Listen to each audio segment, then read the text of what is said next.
Assalamualaikum warahmatullahi wabarakatuh. Ananda, gimana kabarnya? Ibu harap semua baik-baik. Dan kita jumpa lagi dengan chemistry bersama Bu Isti. Oke Ananda, kali ini kita akan membahas tentang pH larutan penyangga ya.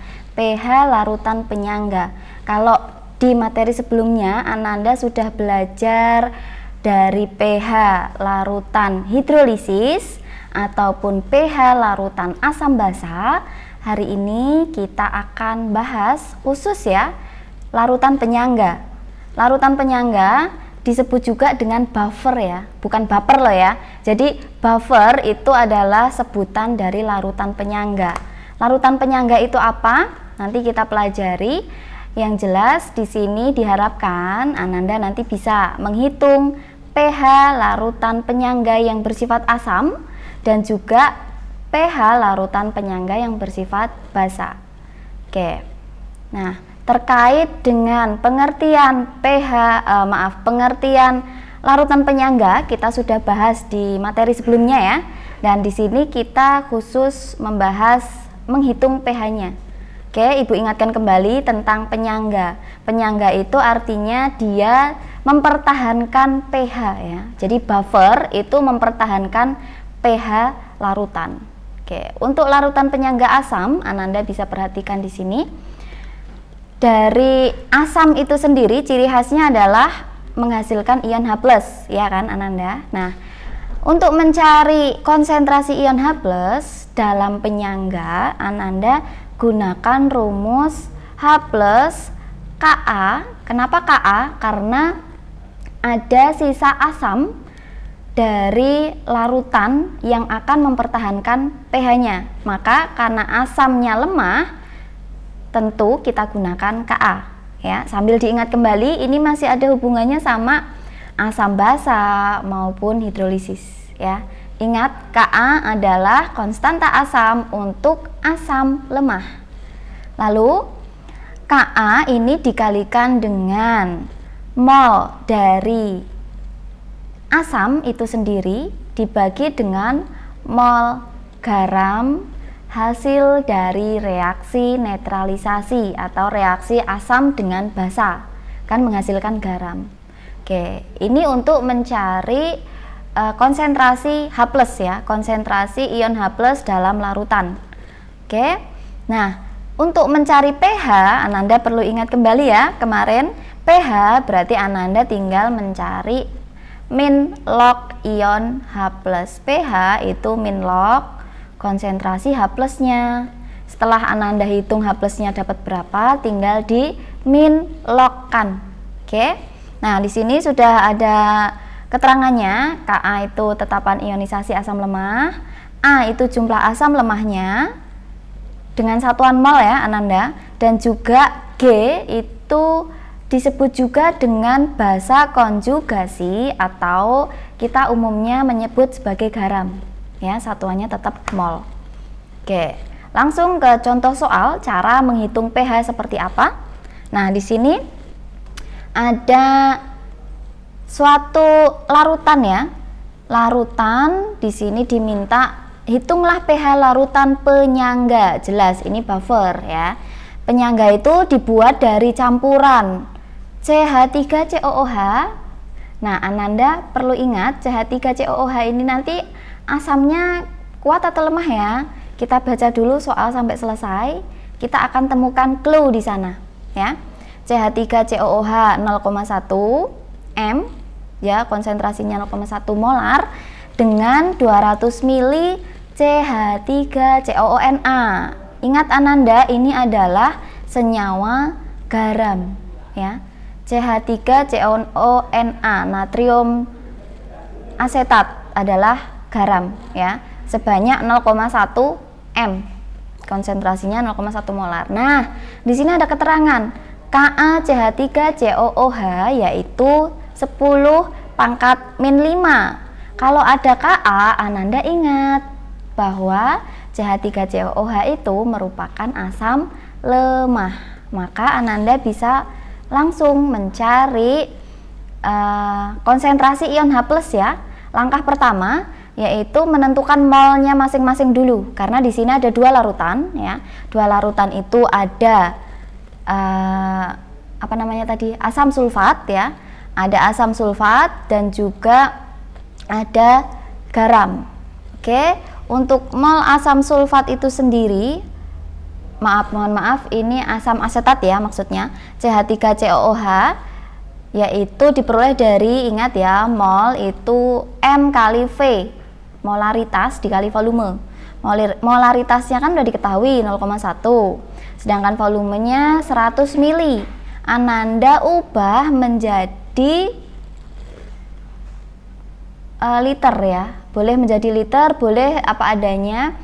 Jadi nanti satuannya adalah 10 milimol. Ini untuk larutan CH3COOH-nya. Oke, dari 10 milimol asam sulfat, Ananda bisa menentukan, ini maksudnya yang kedua adalah mol dari garam ya, maksudnya ya, CH3COONA. Oke, COONA bukan COOH ya. Jadi molaritas dari garamnya sudah tahu 0,1 dan volumenya adalah 10 mili, 100 mili, jadi didapat 10 milimol. Oke, mohon maaf, ini volume CH3COONA nya adalah 200 ya, maaf, ini berarti 20. Oke, sip. Lalu volume total campuran, kenapa kita gunakan ini untuk perhitungan selanjutnya ya. Volume total campurannya adalah 300 mili.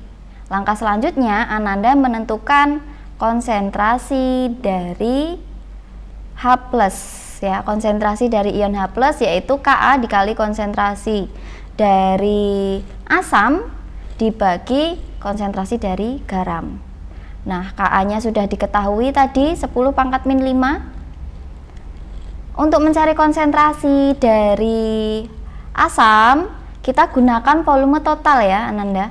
Jadi milimolnya tadi untuk asamnya 10 milimol. Jadi di sini aja ya. Konsentrasi CH3COOH ini adalah 10 milimol dibagi volume totalnya yaitu 300.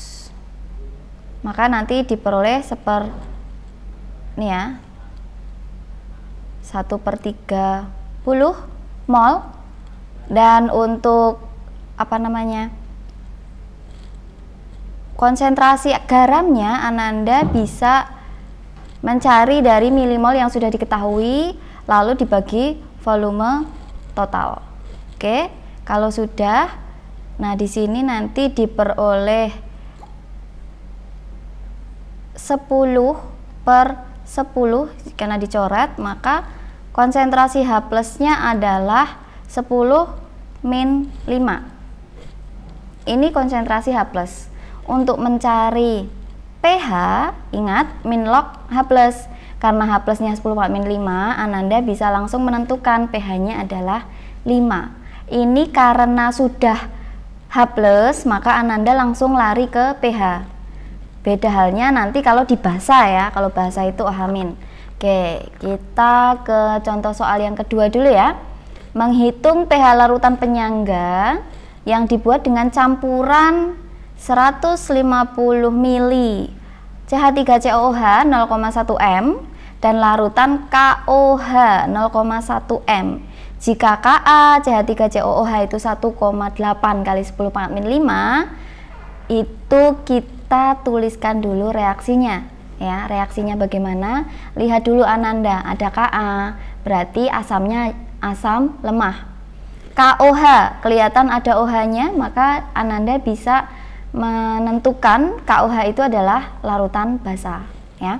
Nah, kita tuliskan ya reaksi yang terjadi yaitu CH3COOH, ini asamnya ya, asam lemah yang direaksikan dengan basa KOH.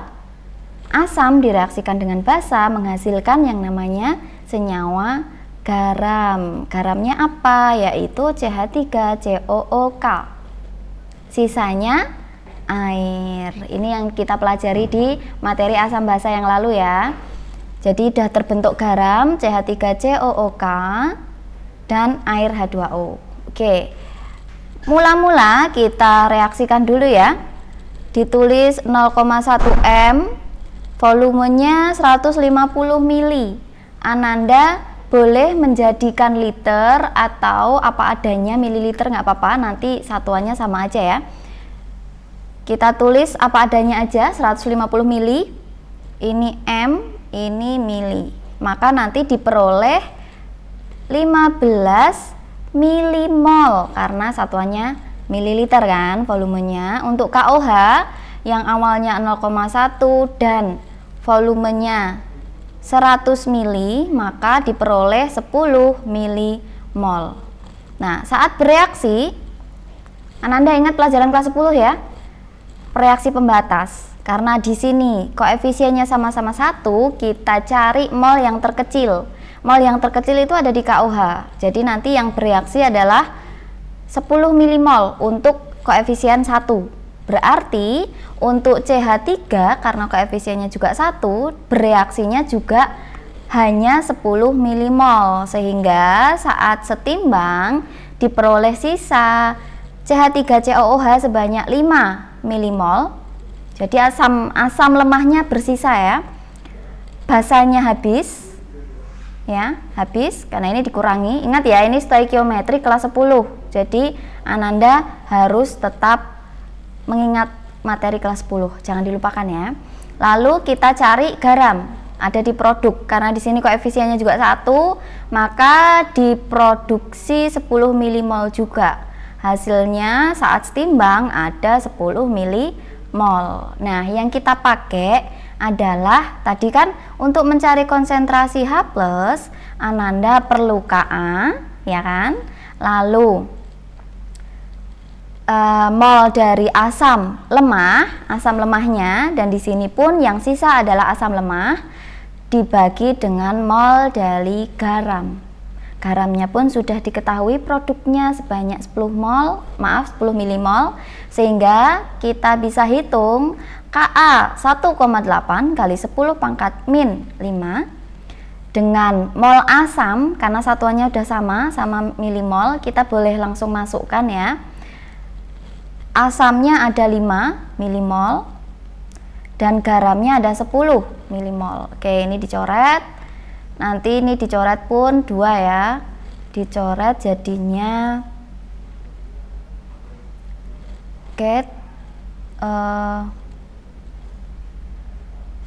ini setengah kali 1,8, jadi diperoleh 3,6 kali 10 pangkat min 5. Ini untuk konsentrasi H+ ya, konsentrasi H+-nya. Lalu kalau mau mencari pH, berarti Ananda tinggal pH itu min log konsentrasi H+ yang sudah diketahui, yaitu min log dari 3,6 kali 10 pangkat min 5. Oke, potong ya, maaf. Jadi di sini min log 3,6 kali 10 pangkat min 5 ya. Dari min log ini Ananda bisa tentukan pH-nya yaitu 5. Jadi pangkatnya ini turun ya, min log 3,6. Oke, sampai di sini sudah dibenarkan. Jadi kalau tidak diketahui dari log 3,6, Ananda bisa langsung tuliskan apa adanya tanpa menggunakan kalkulator, gitu ya. Ini mencari pH dari buffer asam. Oke, selanjutnya untuk larutan penyangga basa, Ananda mencari konsentrasi OH- dulu ya. OH- karena basa di sini digunakan Kb ya. Dan sama rumusnya dari Kb kali konsentrasi asam lemahnya atau mol asam lemah dibagi mol garam yang diketahui. Oke, langsung ke contoh soal biar lebih dipahami. Hitunglah pH larutan penyangga yang dibuat dari campuran larutan NH4OH sebanyak 100 mili, konsentrasinya 0,01, dan NH4+, nah ini adalah garam Ananda, konsentrasinya 0,02 molar. Jadi garamnya NH4+ yang berasal dari kristal NH4Cl. NH4Cl ini kan bentuknya padat, yaitu garam ya. Jika Kb NH3-nya 1 kali 10 pangkat min 5, hitung pH larutan tersebut. Langkahnya sama, mencari mol masing-masing dulu ya.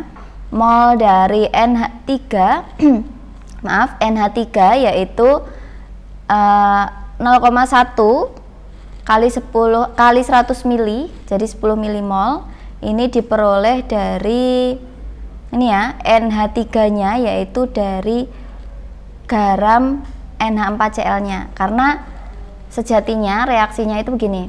NH4OH direaksikan dengan NH3, maka nanti diperoleh NH3Cl ini maksudnya. NH4Cl plus H2O. Nggak muat ya. Jadi ada air di sini. Nah, NH4Cl ini adalah garam. Oke. NH4OH senyawa basanya yang direaksikan dengan NH3Cl. Jadi basanya terlebih dahulu kita cari molnya, diperoleh 10 milimol, sedangkan untuk NH4+ nya itu sama ya, 10 milimol juga. Volume totalnya jadi 200 mili. Oke, dari sini nanti diperoleh POH atau OH-nya dulu ya. OH-nya itu sebesar 10 pangkat min 5, karena volume total dari mol asam maupun mol garam itu sama, nanti bisa dicoret, sisanya adalah 10 pangkat min 5. Oke, ini saya hapus dulu ya biar kelihatan. Oke, sudah. Kalau sudah diperoleh ion OH-, Ananda ingat ya, kalau dari OH-, Ananda larinya ke POH.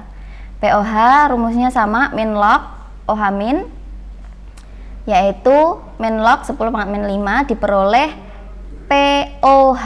Ini adalah POH. POH-nya 5. Kalau POH-nya 5, maka pH-nya pun diperoleh 9. Pakai 14 min 5 ya. Oke, bisa dipahami? Kita lanjut ke contoh soal yang kedua. Dari reaksi asam basa ya, masih sama, ada NH4OH yang direaksikan dengan HCl. Di sini NH4OH sebanyak 250 mili, konsentrasinya 0,1, direaksikan dengan HCl sebanyak 150 mili, konsentrasinya 0,1 juga ya, 150. Maka nanti diperoleh garam NH4Cl dan H2O. Oke, dan H2O. Dan di sini Ananda tentukan dulu mol mula-mula ya, tanpa mengubah satuan sudah bisa. Maka nanti diperoleh 25 milimol untuk NH4OH dan 15 milimol untuk HCl. Nah, Ananda tentukan saat bereaksi, maka Ananda harus tahu reaksi pembatasnya siapa. Di sini koefisiennya sama 1,1, maka yang bereaksi yang kecil 15 milimol. NH4OH-nya juga 15 milimol, maka nanti akan diperoleh sisa basa lemah sebanyak 10 milimol ya. Dan untuk garam, karena yang bereaksi adalah 15 milimol, maka nanti saat setimbang diperoleh 15 milimol garam. Oke, yang kita butuhkan hanya data basa lemah dan garamnya untuk mencari konsentrasi OH-, ya, yaitu Kb dikalikan mol asam, basa ya maksudnya, karena kita udah bahas basa, mol basa lemahnya dan dibagi dengan mol garam. Oke, masukkan aja, KB-nya udah diketahui ya, 1,8 kali 10 pangkat min 5, mol basanya 10 dan mol garamnya 15. Ananda boleh coret, ini 3, nanti diperoleh 1,2 kali 10 pangkat min 5. Ini POH. Nah, untuk mencari masih OH min ya. Untuk mencari POH kan berarti Ananda mencari dari konsentrasinya, min log OH min ya. Oke, sip. Min log OH min berarti min log 1,2 kali 10 pangkat min 5. Nah, 5-nya tinggal turun. Jadi ini POH-nya ketemu 5 min log 1,2. Ini baru POH Ananda. Ingat ya, kalau bahasa itu satu step lebih. Karena dari OH min Ananda baru menuju POH. Dari POH baru Ananda bisa ke pH. Untuk mencari pH itu 14 min POH-nya. Berarti 14 min POH-nya adalah 5 min log 1,2. Hasilnya adalah 9 min log 1,2. Oke, sampai di sini bisa dipahami ya. Tidak perlu kalkulator karena hitungannya sederhana, dan pH ditentukan apa adanya. Jadi min log 1,2 tidak masalah, yang penting Ananda paham alurnya dan ketemu pH-nya sebesar 9 min log 1,2. Jadi pH-nya masih dalam rentan basa. Meskipun ini basa lemah yang ditambahkan dengan asam ya, dengan asam HCl, tetapi pH-nya masih dalam rentan basa. Jadi itulah fungsi dari larutan penyangga, mempertahankan pH meskipun ditambahkan dengan sedikit asam ataupun larutan yang lainnya. Oke, thank you. Sampai di sini, kita ketemu lagi di materi selanjutnya. Tetap semangat dengan kimia. Wassalamualaikum warahmatullahi wabarakatuh.